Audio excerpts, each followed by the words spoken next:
In 1946, a P-239 plutonium core scheduled for detonation by nuclear bomb was harmlessly melted down and reintegrated into the United States' nuclear stockpile. That was the end of a 14-pound metallic sphere that had killed 2 scientists not 11 months before. This is the true story of the Demon Core.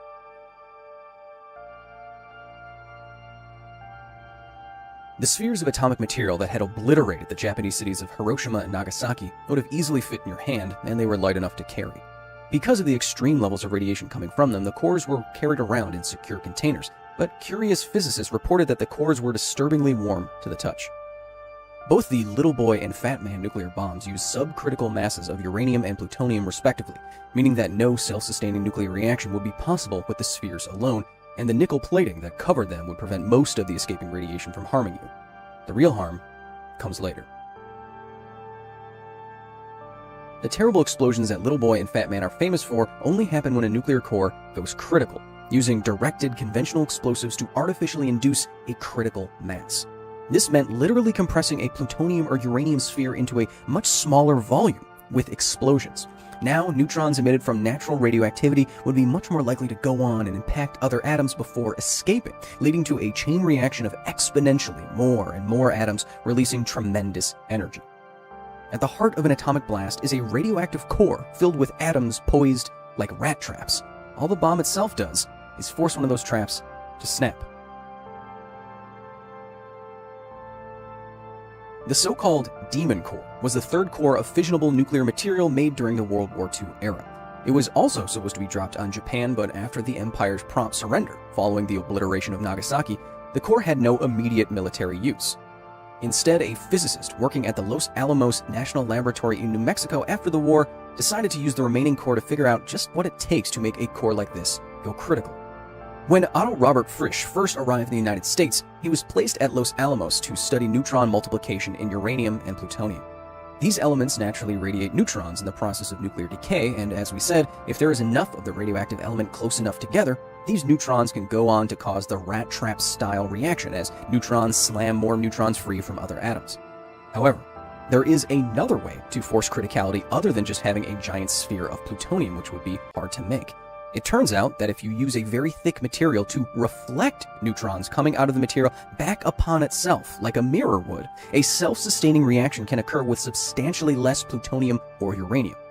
Even though an explosion might not happen after criticality is reached in all cases, a deadly blast of radiation certainly could. And that's exactly what happened. By 1944, Frisch was leading the critical assembly group at Los Alamos and started a dangerous series of near-criticality testing. The physicists in the group wanted to use neutron-reflective materials around spheres of plutonium and uranium to see just how close they could get to going critical, without explosives and without going over the edge. Commenting on the inherent risk of experiments of this kind, legendary physicist Richard Feynman reportedly said that the experiments were like, quote, tickling the tail of a sleeping dragon, end quote. But even with the very real possibility of being roasted alive by the radioactive fire of a failed criticality test, the tickling the dragon's tail experiments continued. Within 2 years, neutron reflection experiments on the Demon Core would claim the lives of 2 scientists, Harry K. Daghlian Jr. and Louis Slotin, in almost the exact same way. On August 21, 1945, Harry K. Daghlian Jr. was conducting a criticality experiment with the Demon Core. He was placing tungsten carbide bricks around the mass of plutonium to see how many bricks and in what orientation it would take to reflect enough neutrons to cause the core to go critical. That afternoon, using a Geiger counter-like device to measure the radiation coming off of the plutonium, he got close enough to criticality that he decided to end the experiment. Now, this result should have been worth just a few graphite streaks in a notebook and maybe a beer at the local bar with the other physicists, but Daghlian was curious. Later that night, he returned, alone, to his assembly for another test. Like the tests before, Daghlian created an orientation of bricks that his measuring device told him was nearly critical. As he was placing one last brick, the measuring device indicated that the core would go critical if he continued on the assembly. The dragon would wake up. So cautiously, he began removing the final brick, and then he dropped it. The moment the brick hit the assembly, the Demon Core instantly went supercritical. And according to Daghlian, there was a blast of blue light and a wave of heat. Daghlian reacted quickly, though, and used his right hand to knock the dropped brick all the way to the floor. In those fractions of a second, Harry had received a fatal dose of radiation. In fact, he had endured what was likely the highest acute dose of radiation of any human in history. 25 days later, Daghlian fell into a coma and died from organ failure owing to severe radiation poisoning. This photo, taken 9 days after the accident by medical staff, is of the hand that Harry had used to stop the demon core. He was 24. Harry wasn't completely alone and experimenting in the lab that night. A security guard, Private Robert J. Hemmerly, was also sitting at his desk next to Daghlian reading his newspaper. Hemmerly died 33 years after Daghlian Jr. from what is now considered to be radiation-caused leukemia. He was 29 and the father of 2 at the time of exposure. Harry K. Daghlian Jr. was the first official fatality from a criticality accident and the first American casualty of the atomic age.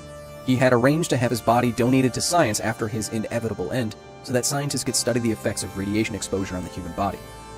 During the 25 days after his fatal mistake, Daghlian's colleague, Louis Slotin, spent many hours at his bedside, comforting the 24-year-old as radiation poisoning slowly claimed him. Exactly 7 months later, in the same hospital, Louis Slotin would suffer the exact same fate. By 1946, physicist Louis Slotin had taken over the critical assembly group from Frisch. Though the criticality experiments were moved from the Omega site at Los Alamos to the Palajito laboratory, the dangerous nature of the experiments did not change. In addition to Feynman's continued warnings, physicist Enrico Fermi said that, quote, "Keep doing that experiment that way, and you'll be dead within a year." But Louis Slotin wasn't worried, and the experiments continued. On May 21, 1946, Slotin was conducting another criticality experiment with the demon core. This time, though, instead of using tungsten bricks, Slotin was testing the critical point of the core by placing it inside 2 half spheres made of beryllium and lowering those halves until there was just a sliver of space before the sphere was complete. If the core was completely enclosed, the reflection of neutrons would be total, and the dragon would wake again. The local expert among experts, Slotin was reportedly brash in his experimental protocols. In his signature pair of blue jeans and cowboy boots, Slotin would perform the criticality tests without the fail-safe spacers that would sit on the half-spheres and keep it from ever completely closing. Instead, he would put his bare hand on the top half-sphere and attempt to lower it using only the blade of a flathead screwdriver. That way, he could get much closer to criticality. And Slotin had successfully completed this experiment dozens of times. The afternoon of the accident, Louis Slotin was conducting the same screwdriver experiment as 7 other colleagues recorded and watched. It was just like the test before, but for whatever reason, this time, the screwdriver slipped. The moment the spheres touched, the demon core went prompt critical. The reflected neutrons coming from the plutonium inside the sphere instantly initiated supercriticality. Like the Daghlian accident, there was a flash of blue light and a wave of the dragon's heat before Slotin could flip the top half sphere off of the assembly. Naturally, the 7 other scientists in the room ran out as fast as they could as the accident occurred, but Slotin shouted them all to get back and tossed them a stick of chalk. He told them each to mark down precisely where they were standing. By establishing their positions relative to the demon core, Slotin would be able to calculate just how much radiation each person had just absorbed, and how much their lives had just been shortened. According to physicist Ramer Schreiber, who was present in the room with Slotin that day, Slotin's first words immediately after the incident were, quote, "Well, that does it." Louis Slotin died of severe radiation poisoning 9 days later at the age of 35. He died in the same hospital as Harry Daghlian Jr. on another Tuesday the 21st as a result of the same accident with the same hunk of radioactive material. They even were cared for by the same nurse. The demonstration that day was supposed to be the final demonstration with the core before it was used in a test detonation, and it was. In those few moments, Louis Slotin had been exposed to over 1,000 rads of radiation and the neutrons and gamma rays blasting out of the demon core. This is possibly the highest dose of radiation any human has ever taken. As a comparison, 1,000 meters from ground zero in Hiroshima, the neutron radiation was measured as less than half of what Slotin had absorbed in those fractions of a second. Since 1945, over 60 criticality accidents have been recorded, leading to at least 21 deaths in facilities and labs all around the world. The flash of blue light that so often accompanies these incidents is an indication of the invisible radiation being released. As high-energy particles crash through the air, like these particles exiting a cyclotron, they excite the air molecules. The only way for these molecules to return to a lower energy state is to release some radiation of their own. photons of light. But while gases can absorb and re-emit the energy imparted to it by nuclear material, human bodies cannot. Instead, particles and gamma rays flying out of the nuclear cores rip electrons from the molecules that make you up and smash your cellular machinery beyond repair. When enough molecular damage is done, radiation sickness can manifest itself as everything from vomiting and diarrhea to blisters, inflammation, impaired cognition, widespread organ failure, confusion, nausea, high fever, dizziness. 5 weeks later, on July 1st, 1946, a different nuclear core was destroyed in a 23-kiloton air-deployed nuclear weapon over Bikini Atoll. It was supposed to be the end of the Demon Core. Instead, the Demon Core was melted down and redistributed throughout the rest of the United States stockpile, effectively getting a brand new half-life.